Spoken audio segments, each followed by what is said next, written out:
ضائع होता है। मुझे तकलीफ होती है टैक्स देते हुए। मुझे क्यों तकलीफ होती है?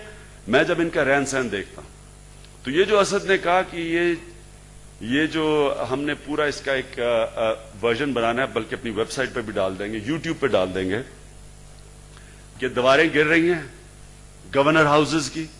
इतना बड़ा गवर्नर हाउस में एक आदमी रह रहा है, वो मुल्क जो भीख मांग के गुजारा कर रहा है, जिधर लोगों, आपने ह्यूमन डेवलपमेंट इंडेक्स देखा पाकिस्तान का, सब सहारन कंट्रीज के लेवल पे पहुंच चुका है।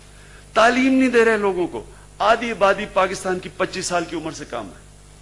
कोई पैसा ही नहीं खर्च कर रहे हम उनके ऊपर। पहले तो पैसा खर्च, वैसे ही एजुकेशन बजट नहीं है, जो है वो भी स्क्वांडर होता है क्योंकि सिस्टम सारा डिस्टॉर्टेड है।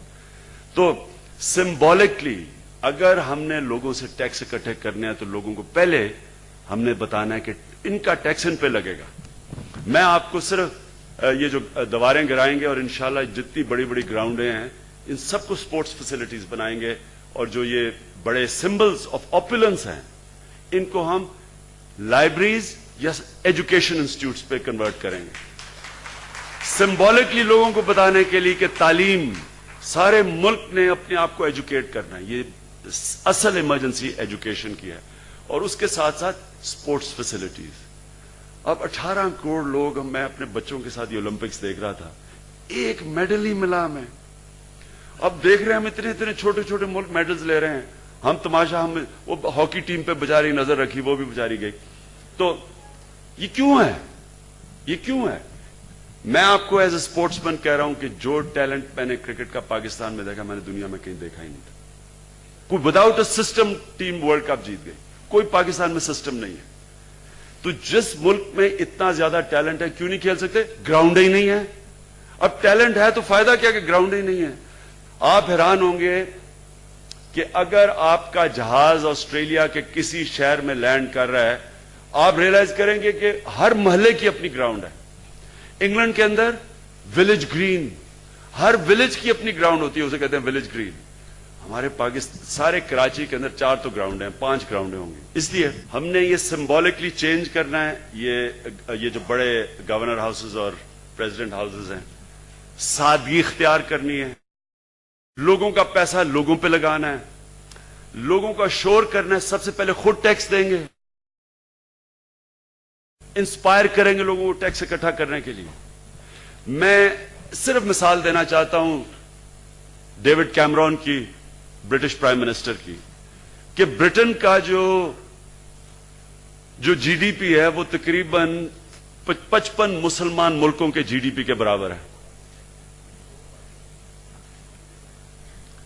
55 मुसलमान के जीडीपी के बराबर बरतानिया का है। उनका प्राइम मिनिस्टर ऑस्टेरिटी अनाउंस करता है, फिस्कल डेफिसिट था, वो ऑफिशियल टूर वॉशिंगटन पे ब्रिटिश एयरवेज की क्लब क्लास के अंदर जाता है और ब्रिटिश एम्बेसी के कमरे में रहता है, होटल में भी नहीं ठहरता, सिर्फ लोगों को बताने के लिए हमें आपकी टैक्स की कदर है।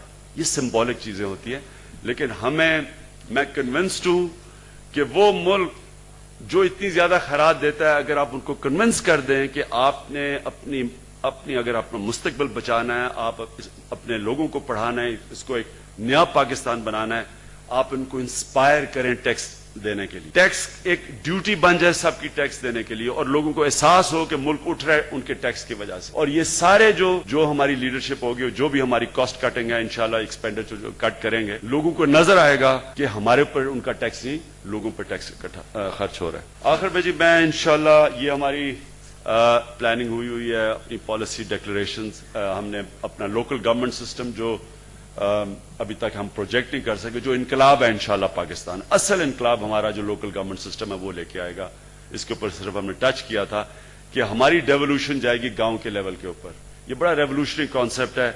ये हमने बोरो किया था अख्तर हमीद खान के औरंगी पायलट प्रोजेक्ट से, कि अगर आपने मैसेज को रिलीव करना है और 70% देहात में है, तो आपको गांव के लेवल के लोगों को एम्पावर करना पड़ेगा। तो वो इंशाल्लाह वो हम कर बैठे हैं। एनर्जी के ऊपर हम एक कॉन्फ्रेंस कर बैठे हैं।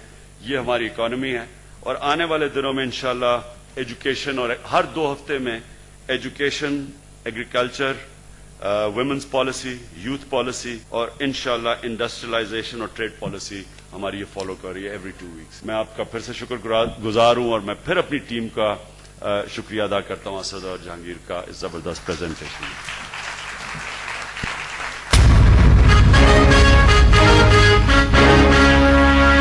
انصاف, عزت, امن و امان مان رہا ہے پاکستان.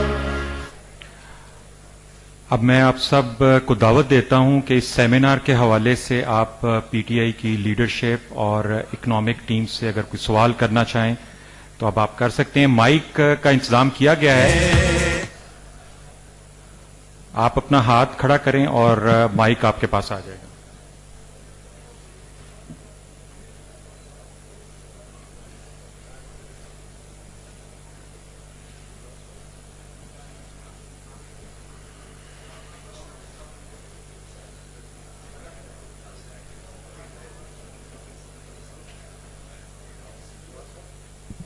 Hello, please. جی ڈاکٹر راکل شاہ, ہارورڈ یونیورسٹی. اسد صاحب, I couldn't help but notice آپ نے بات کی اونرشپ کی, پولیٹیکل اکانومی کی, لیکن آپ کا جو گورننس ریفارم ایجنڈا ہے that's classic world bank civil service reform manual, monetisation, results based management. تو وہ ایک کانٹرڈکشن مجھے لگ رہی ہے. پولیٹیکل اونرشپ آپ کیسے کریٹ کریں گے ایک ریفارم ایجنڈا کے لیے جو امپورٹڈ ہے؟ دوسری بات, مس دی ایلیفنٹ ان دا روم. پاکستان کے بجٹ میں کچھ انڈیپینڈنٹ ایسٹیمیٹ 28% یا 25% جو ہے فوج پہ جاتا ہے. ٹھیک ہے سر, ہمیں اس کے ایکسٹینٹ کا بھی نہیں پتا کہ وہ کہاں جاتا ہے, کیسے ایکسپینڈ ہوتا ہے. آئی وڈ لائک اگر آپ 2-3 کانکریٹ پالیسی پروپوزلز بتائیں on how to make military expenditure and the military establishment accountable اور transparent. Concrete policy proposals. Thank you.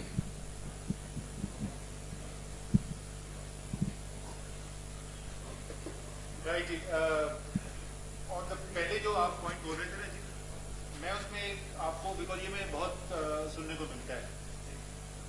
دیکھیں, یہ اگر مجھے اچھا آئیڈیا ملے گا نا ہارورڈ میں بھی تو میں وہاں سے بھی لے لوں گا. So the formula, the governance reform that we are talking about has a combination of both kind of things. آپ نے جو جن چیزوں کی مثال دی وہ والا بھی ہے جو ایڈمنسٹریٹو ریفارم ہے at the high level, monetization اور سیلری وغیرہ کی بھی بات کریں, but devolution of power going down to the grass roots, village councils being in. جی, so I have absolutely no problem sounding like anybody. I would only like to be tested, contested on whether what I'm saying makes sense.